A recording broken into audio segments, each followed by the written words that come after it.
사도신경으로 우리의 신앙을 하나님 앞에 고백합니다. 전능하사 천지를 만드신 하나님 아버지를 내가 믿사오며 그 외아들 우리 주 예수 그리스도를 믿사오니 이는 성령으로 잉태하사 동정녀 마리아에게 나시고 본디오 빌라도에게 고난을 받으사 십자가에 못 박혀 죽으시고 장사한 지 사흘 만에 죽은 자 가운데서 다시 살아나시며 하늘에 오르사 전능하신 하나님 우편에 앉아 계시다가 저리로서 산 자와 죽은 자를 심판하러 오시리라. 성령을 믿사오며 거룩한 공회와 성도가 서로 교통하는 것과 죄를 사하여 주시는 것과 몸이 다시 사는 것과 영원히 사는 것을 믿사옵나이다. 아멘.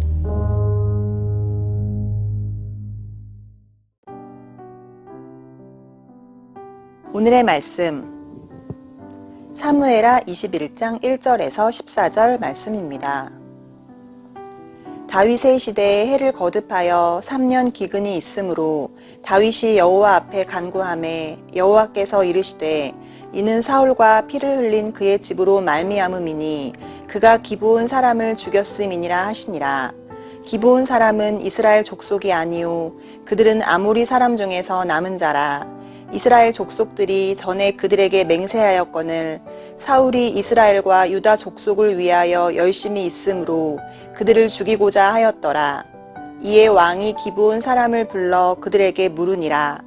다윗이 그들에게 묻되 내가 너희를 위하여 어떻게 하랴? 내가 어떻게 속죄하여야 너희가 여호와의 기업을 위하여 복을 빌겠느냐 하니 기브온 사람이 그에게 대답하되 사울과 그의 집과 우리 사이의 문제는 은금에 있지 아니하오며 이스라엘 가운데에서 사람을 죽이는 문제도 우리에게 있지 아니하니이다 하니라. 왕이 이르되 너희가 말하는 대로 시행하리라. 그들이 왕께 아뢰되 우리를 학살하였고 또 우리를 멸하여 이스라엘 영토 내에 머물지 못하게 하려고 모해한 사람의 자손 7사람을 우리에게 내주소서. 여호와께서 택하신 사울의 고을 기브아에서 우리가 그들을 여호와 앞에서 목매어 달겠나이다 하니 왕이 이르되 내가 내주리라 하니라.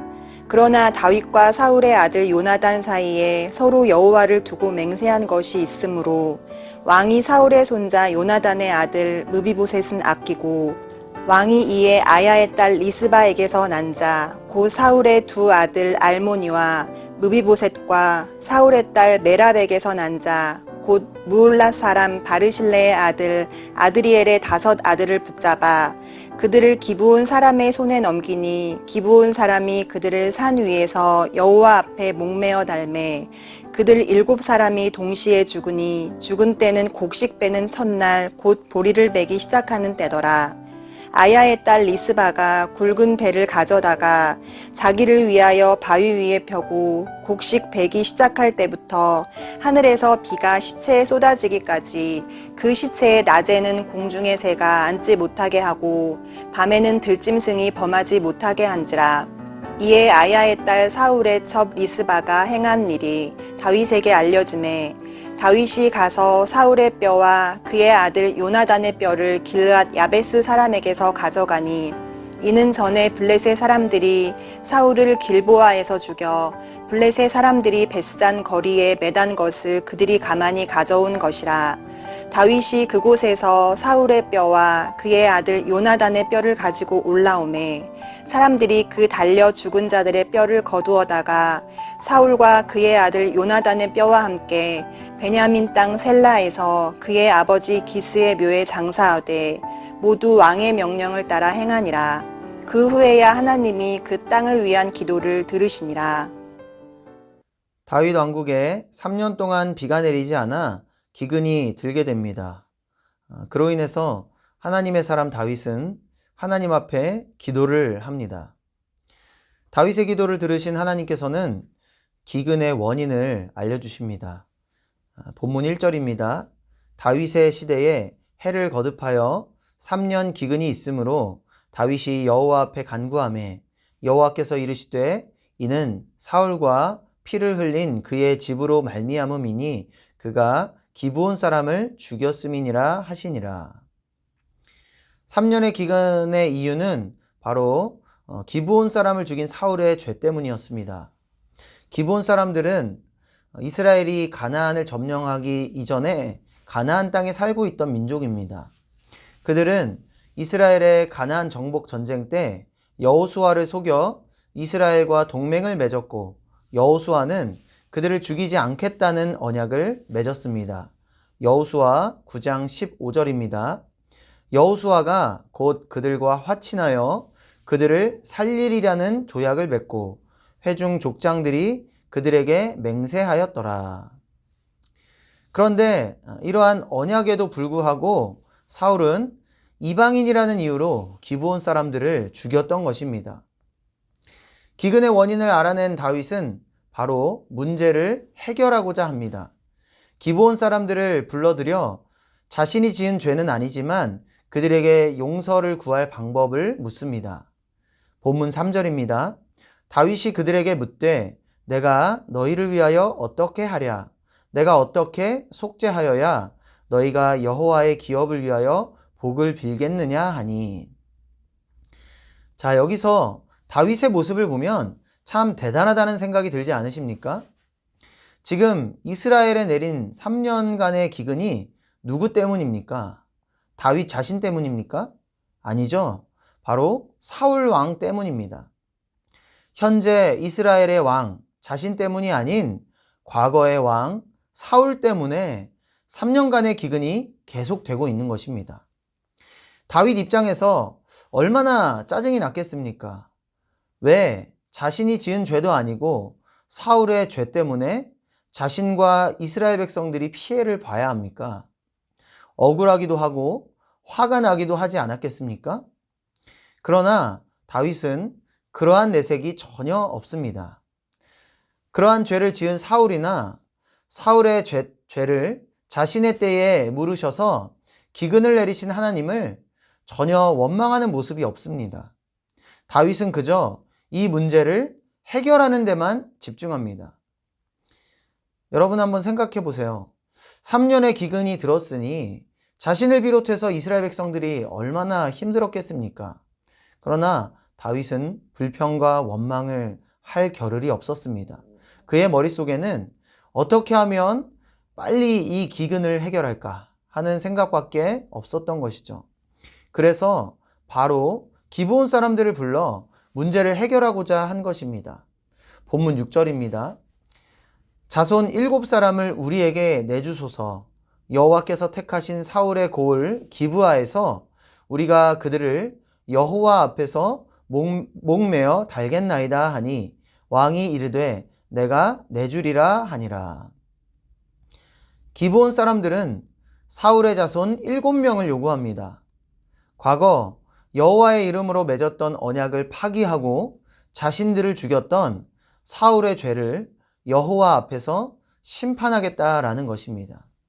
다윗은 그들의 요구를 수용합니다. 사울의 자손들 중 7명을 기브온 사람들에게 넘기고 기브온 사람들은 정한 대로 그들의 목을 매달아 사울의 죄를 심판하게 됩니다. 그런데 성경은 특별히 무비보셋의 이야기를 기록합니다. 본문 7절입니다. 그러나 다윗과 사울의 아들 요나단 사이에 서로 여호와를 두고 맹세한 것이 있으므로 왕이 사울의 손자 요나단의 아들 무비보셋은 아끼고. 다윗이 사울의 자손 중 요나단의 아들 무비보셋은 살려두었다라는 것입니다. 다윗이 무비보셋을 살려둔 이유는 그를 돌보아 주겠다는 언약을 맺었기 때문입니다. 사무엘하 9장 7절입니다. 다윗이 그에게 이르되 무서워하지 말라. 내가 반드시 내 아버지 요나단으로 말미암아 내게 은총을 베풀리라. 내가 내 할아버지 사울의 모든 밭을 내게 도로 주겠고 또 너는 항상 내 상에서 떡을 먹을지니라 하니. 다윗은 자신이 사랑했던 요나단을 위해 그의 아들 무비보셋을 돌보아 주기로 굳게 약속했습니다. 그랬기 때문에 기브온 사람들이 사울의 자손 7명을 요구했을 때 무비보셋은 제외하고 나머지 사람들 중에서 7명을 선발하게 된 것이죠. 다윗은 자신이 맺은 언약을 지켜내기 위해 최선을 다한 것입니다. 기브온 사람들의 요구대로 사울의 자손 7을 심판한 후 그들을 장사하고 길르앗 야베스에서 가지고 온 사울과 요나단의 뼈까지 장사 지낸 후에야 하나님께서 내리신 3년간의 기근이 끝나고 비가 내리게 되었습니다. 오늘 말씀을 통해 우리는 어떤 교훈을 얻어야 할까요? 그것은 바로 언약을 대하는 자세입니다. 본문에는 언약을 대하는 2명의 모습을 볼 수 있습니다. 사울과 다윗입니다. 사울은 언약을 마음대로 어겼습니다. 여호수아가 맺은 언약에도 불구하고 기브온 사람들이 이방인이라는 이유만으로 그들을 죽였습니다. 당시 언약이라는 것은 여호와의 이름으로 맺는 맹세였음에도 사울은 그 언약을 어겼습니다. 언약을 가볍게 여겼기 때문입니다. 그 결과 무시무시한 심판을 받게 됩니다. 3년의 기근과 자신의 자손 7명의 죽음이라는 대가를 치른 후에야 자신의 죄를 용서받을 수 있었습니다. 반면에 다윗을 보시기 바랍니다. 그는 자신이 맺은 언약을 지키기 위해 힘쓰는 사람이었습니다. 무비보셋은 왕의 자손이었지만 전쟁통에 모든 것을 잃고 다리도 저는 별 볼 일 없는 사람이었습니다. 하지만 다윗은 요나단을 생각해서 그를 돌보아 주겠다는 언약을 맺었고 사울의 자손 7명을 요구하는 기브온 사람들의 요구에도 무비보셋만은 지켜내게 됩니다. 사랑하는 광은의 성도 여러분, 우리가 살아가면서 모든 언약, 하나님과의 약속을 지킬 수는 없을 것입니다. 우리는 연약한 인간이기 때문이죠. 하지만 우리는 언약을 지켜내기 위해 최선을 다해야 합니다. 오늘 말씀은 우리에게 시사하는 바가 있습니다. 그것은 바로 언약을 얼마나 무겁게 여기는가입니다. 사울은 언약을 가볍게 여겼습니다. 그래서 쉽게 그 언약을 뒤집어 버리고 어기게 된 것이죠. 하지만 다윗은 달랐습니다. 그는 언약을 무겁게 여기는 자였습니다. 자신이 맺은 언약을 지키기 위해서 최선을 다하는 자였습니다. 하나님과의 언약을 대하는 여러분의 자세는 어떠하십니까? 여러분이 느끼는 언약의 무게는 가벼우십니까? 무거우십니까? 언약을 가볍게 여기는 사울의 삶이 아니라 언약을 무겁게 여기는 다윗과 같은 삶을 사시는 저와 여러분 모두가 되시기를 주님의 이름으로 축원합니다. 기도하겠습니다. 하나님 감사합니다. 우리를 주님의 자녀 삼아 주시고 하나님의 말씀을 따라 살아가게 하시니 감사를 드립니다. 하나님, 우리는 언약을 무겁게 여기는 삶이 되기를 원합니다. 사울과 같이 언약을 가볍게 여겨 무시무시한 심판을 받지 않게 하시고 사울을 무겁게 여겨 이 언약을 무겁게 여겨 그 언약을 지키고자 최선을 다하는 이 다윗의 삶을 본받게 하여 주시옵소서.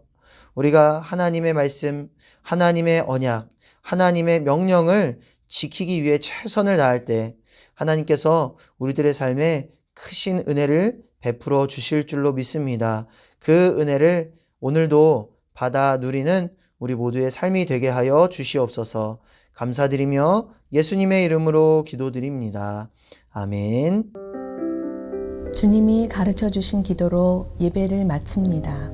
하늘에 계신 우리 아버지여, 이름이 거룩히 여김을 받으시오며 나라가 임하시오며 뜻이 하늘에서 이루어진 것 같이 땅에서도 이루어지이다. 오늘 우리에게 일용할 양식을 주시옵고 우리가 우리에게 죄 지은 자를 사하여 준 것 같이 우리 죄를 사하여 주시옵고 우리를 시험에 들게 하지 마시옵고 다만 악에서 구하옵소서. 나라와 권세와 영광이 아버지께 영원히 있사옵나이다. 아멘.